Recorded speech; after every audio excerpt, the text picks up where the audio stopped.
So our man Mike Mitchell has his draft preview. Now, all the writers at CFL News Hub are going to come out with their own draft preview.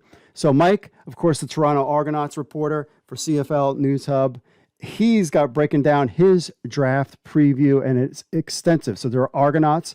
The CFL finally coming back to business. A month from now, CFL teams report to training camp on May 15th. Preseason games will return for the first time in 3 years. Think about that. The regular season is back to its normal scheduled time in early June after the league played a truncated schedule in 2021, which commenced late in the summer. And then CFL teams are back to a 21-week regular season. Lots of fun to be had with fantasy football and other stuff. So what has also returned is the standard form is the CFL draft process. In March, the CFL had 3 in-person regional combines, culminating in the league's combine, which took place at the University of Toronto on March 25th and 27th. If you want to, you can go on to the CFL's YouTube channel and check it out. If you're a super nerd when it comes to these players, I had it on. They did a good job, and that's what you got to do is put it out there for fans to check out if you're not going to be covering things like the NFL Network does here in the States. Now, the Argos top football brass was out in full force at the Combine. GM Michael Clemens, assistant GM Vince Margieri, and returning Jim Barker and other key double blue figures were scouting several of this year's top CFL prospects. For more that went down, from a Toronto's perspective, check out a fantastic behind-the-scenes 3-day event written by Mike Hogan of Argonauts.ca if you want to do that. So since seeing CFL teams like the Argos back into a fully fledged in-person player evaluating was a welcome sight after the you-know-what limited everything for the last couple of years. It has returned to normalcy in a way things used to be. However, there was one new wrinkle to the CFL's drafted 2022. For the first time ever, the global draft, which I like, by the way, will take place on the same day as the CFL draft, bringing an entire class of rookies together as they head into the 2022 season. We at CFL News Hub cover the European League of Football because we want to, since the CFL has the global draft, we want to get some names and cover the leagues globally. Football globally is kind of what we also do on CFL News Hub. So global players, those outside the Canada and the United States, will be chosen on Tuesday, May 3rd at noon, with the Canadian draft taking place that evening. We will have live coverage here on CFL News Hub. So 8 days later, rookies camp will open May 11th. Super excited that I tell you that the CFL is coming back in the CFL season. In recent times, the global draft's value has almost basically been special teams for CFL franchises, but this year's class has some promising prospects. See, it doesn't happen overnight. Who could buck that trend? There were 34 global participants at the Combine. One of the standouts who could be a potential starter in a CFL secondary in the future is a French player, Idriss Jean-Alphonse. 6'2", 206 DB performed well at the Combine, showed great length and athleticism. The lone youth sports competitor among the global ranks has experience playing the Canadian game, and that could play into his favor in the upcoming season. So that is a guy that you want to keep an eye out as we start to prep you for the draft. Because if you're a super nerd, maybe you know all these guys, but I bet you a lot of you don't. So he's got the global draft participants combine results. You can check out that on CFL News Hub. It's their shuttle, all the vertical, all the nice stuff. I would love to kind of just test that out myself. Even though I am 47 years old, I think I would do pretty good. I think I'd be a lot faster than some of the other media types. I just ran the Disney Marathon. Did you know that? I ran the Disney Marathon in January. So there, I'm in good shape. And I used to be a trainer too. The Toronto Argonauts are picking 4th, 6th, 4th in the 3 rounds of the 2022 global draft. That is some pretty good picks. Later in the evening, the Argos have 9 picks in 8 rounds in the CFL draft, the most significant of which will be the team's 2 second-round picks, courtesy of last season's Nick Arbuckle trade with Edmonton. Toronto will select 6th in round 1, 10th on the top of round 2, and 15th overall. The Boatmen will have a prime opportunity with 3 of the first 15 picks in the draft to add some great building blocks to their future. One thing that I don't understand, whether it comes with the XFL, or I'm sorry, forget the XFL or USFL, even the NFL draft. the fact that teams, now you could do this if you're wide receiver heavy, like the CFL is drafting a wide receiver in the first round. But typically, last year we had my Hamilton Tiger Cats drafting a tight end. Did that guy even play? You could have picked all of the offensive linemen, and that's what he's going to right here. Toronto Argonauts' recent draft success, Peter Nicastro. It remains to be seen if any players from this year's global draft make the Toronto Argonauts or some key contributors. A year ago, the Argos had 2 global players on their roster as safety Chizi Senko and kicker Koski Sato. However, the bulk of the attention of this year's draft will be on the main CFL draft. The Argonauts front office struck gold when they drafted rookie offensive lineman Peter Nicastro with the 7th selection overall. Nicastro was the CFL East All-Star in 2021 and won the Frank M. Gibson Trophy as the best rookie in his division. Why would you? Somebody could have picked him, but they picked a tight end in the CFL. What? The Argos also picked up 2 other key first-year contributors in the 2021 draft class, the 4th-round linebacker Trevor Houghty, 6th-round pick Joshua Haggerty. Both youngsters stepped in and played meaningful snaps on defense and special teams for Toronto last season. Other example of the Argos' recent draft success, Curly Giddens Jr. Giddens Jr. is coming off a breakout 2021 campaign. He was on my fantasy team several times.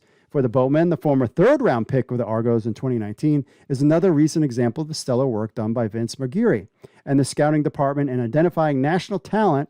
The Argos would love for that trend to continue in 2022.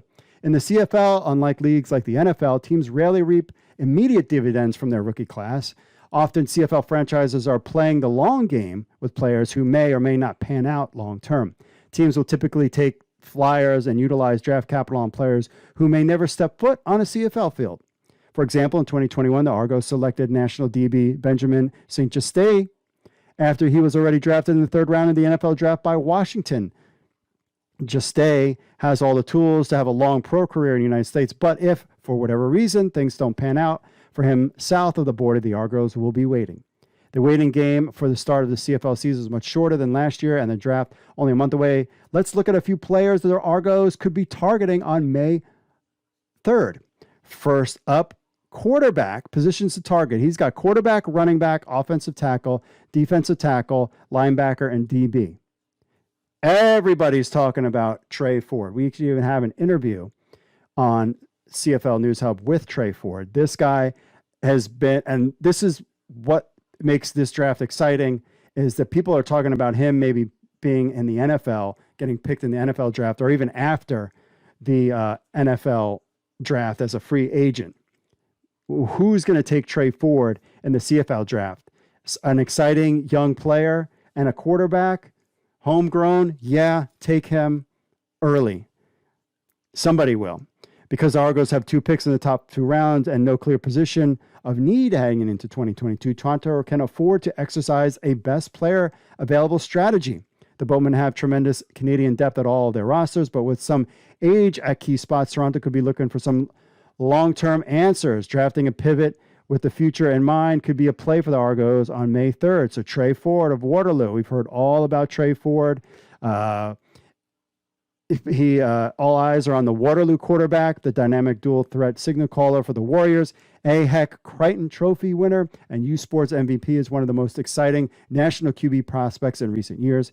He's an elite athlete who averaged over 100 yards per game rushing in 2021. Trey Ford's speed was on full display at the Pro Day, where he ran a 4.45 in the 40 dash. Ford also had a 36-inch vertical leap. Trey Ford had the best 3-cone drill at the CFL Combine at a 6.85. Because of all of his skills and traits, there's a reason to believe Ford could be on an NFL roster this summer. The question is, will NFL teams keep Ford at quarterback? He should play the quarterback. Why not? The possibility of Trey Ford on being an NFL roster shouldn't preclude the Argos from drafting him, especially since the team doesn't necessarily need him to play immediately. Smart. The luxury of having 2 second-round picks gives the Boatmen flexibility to take the signal caller and stash that player for the future. The question becomes, when should the Argos take the plunge? CFL teams are envious of the BC Lions situation right now with promising national QB Nathan Rourke. The Leos are keeping their pivot all Canadian with Michael O'Connor backing him up. It's not a case of nationalism, just of its sake. BC has an ascending 23-year-old signal caller in Rourke, who has shown early signs of being star for years to come. There's a chance the CFL team could play the copycat role and select Ford in round one. One would think won't be the Lions, but what's to stop a team like Winnipeg from selecting Trey Ford before the Argos are on the clock at 10? Because of his size, just a shade under 6 feet, 200 pounds, pro teams in the United States might not see Trey Ford as a prototypical quarterback. Hopefully they're not going to be like, oh, we've got to switch him to wide receiver. Let him play his game. Hello, Lamar Jackson. They tried to switch him too. But in Canada, Ford has a chance if the team has the patience to be one of the CFL's best dual threat pivots since Doug Flutie. You remember him, a name and player that the Toronto faithful and longtime CFL fans are very familiar with. The Argos can afford to draft Trey Ford and sit him while McLeod Bethel Thompson retakes the reins in 2022 with Chad Kelly, don't forget about him. They're high on him. And Antonio Pipkin backing him up. It's a position of luxury that the Boatmen can have by bringing Trey Ford on board. Plus, we know about the Toronto market. Bringing an exciting player like Trey Ford in, that's good marketing too. And of course, Chad Kelly is there, and everybody's excited about him. But again, we all know what happens with American quarterbacks in the CFL. Noah Zier, Saskatchewan, offensive tackle he's got on this list. He's also got Daniel Aboye from Bryant. He's a running back. Toronto did sign 34-year-old future Hall of Fame running back Andrew Harris. Don't know why. It stands to reason that the team will be on the market for a long-term answer at that position. And top that, it's also reasonable to suggest that the Argos could be looking to keep their backfield all Canadian. He is 5'9", 220. Daniel Abayo fits the bill. He's considered by many to be the best running back prospect in the draft class. The Toronto-born Abendobi was a standout at the FCS level, amassed 2,000 all-purpose yards, 20 touchdowns at Bryant University. His bowling ball style of running could be perfect complement to Harris. Doesn't have great speed, but when it comes to ratio, the Argos would love to make their RB spot a position of strength. So could Daniel be the guy? Defensive lineman Keontae Knight, Western University. Bearing a trade of the top first round, it's doubtful that Keontae Knight falls to the Argos at 6'3", 280 standout, absolute monster at Western University. The Ajax, Ontario native, Knight was dominant in 2021, recording 52 tackles, 13 tackles for a loss, 10 sacks, 2 false fumble recoveries, en route to winning the P.J. Mitras Trophy for Lineman of the Year. Knight is on NFL teams' radar after an impressive showing at the East-West Shrine Bowl. That's another guy. Linebacker Tyrell Richards from Syracuse. He had impressive combine results. He's got another CFL future star written all over him. The Syracuse linebacker, Brampton, Ontario native, could be the best football player pound for pound in this thing. Richards' skill set is so versatile that he has the capability of playing a variety of positions in Canada. So that's another guy to keep out. Of course, Tyrell Ford, Waterloo DB. Tyrell Ford, the fastest player in the combine, running a 4.4 in the 40, could have teams rushing up the card to draft him. There are several intriguing defensive backs at the CFL draft, like Coastal Carolina's Enoch Maconzo, who teams will have to wait on until 2023 since he is in the transfer portal. While Tyrell Ford brings an added dimension because of his dynamic skills as a returner. Ford returned 3 punts for touchdowns during his time with the Warriors. Ford can play safety outside as well, and clearly there's something magical in the water for the Ford family because both Tyrell and his twin brother, Trey, are dynamic talents that stand above their peers. That's just great. That is just good business for the CFL. So there's Mike Mitchell's take on who the Toronto Argonauts should be taking in this year's 2022 CFL draft. Let us know in the comments. You think he's got some guys here that the Argonauts should take? Let us know. But the draft is not too far away.